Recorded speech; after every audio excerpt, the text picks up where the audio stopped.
ഭരണവിരുദ്ധ വികാരം എന്ന് നമുക്കിപ്പോൾ അളക്കാൻ തക്കവണ്ണം തന്നെ ഈ റിസൾട്ട് നമ്മുടെ മുന്നിൽ ഉണ്ടോ? ഭരണവിരുദ്ധ വികാരം എന്തുകൊണ്ട് വോട്ട് കിട്ടിയില്ല എന്നുള്ള ചോദ്യമുണ്ട്. അപ്പോൾ എൻ്റെ ഒരു ഉത്തരം എന്നുള്ളത് ഞാൻ ഇതിന് മുമ്പ് നേരത്തെയും പറഞ്ഞിട്ടുണ്ട്. LDF ഒരു മൂന്നാം ഭരണം ഉണ്ടാകുന്നില്ലെങ്കിൽ അതിൻ്റെ ഏറ്റവും പ്രധാനപ്പെട്ട കാരണങ്ങളിൽ ഒന്ന് കേരളത്തിലെ വനം വകുപ്പാണ് എന്നുള്ള കാര്യം ഞാനിത് നേരത്തെയും പറഞ്ഞിട്ടുണ്ട്.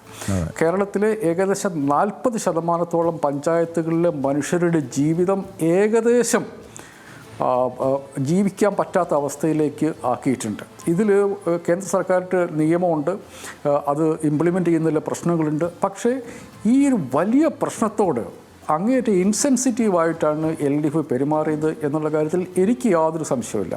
ഒരു വശത്ത് കേരളത്തിൽ ഇതുവരെ ഒരു സർക്കാരും ചെയ്യാത്തതുപോലെയുള്ള വികസന പ്രവർത്തനങ്ങൾ ജനങ്ങളുടെ ജീവിതത്തിൽ വരുത്തിയ ഗുണപരമായ മാറ്റങ്ങളുടെ ഒരു നിര തന്നെ ഉണ്ട്.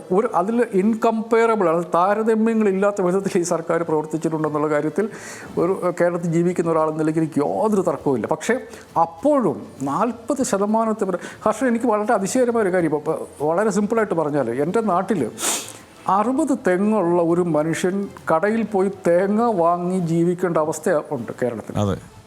നമ്മൾ ആലോചിച്ച് നോക്കാം, ഇത് കേരളത്തിലെ ഏകദേശം 40% മനുഷ്യരുടെ ജീവിതത്തെ ബാധിക്കുന്ന പ്രശ്നമാണ്. എന്താണ് കേരളത്തിലെ വനം വകുപ്പ് ചെയ്യുന്നത്?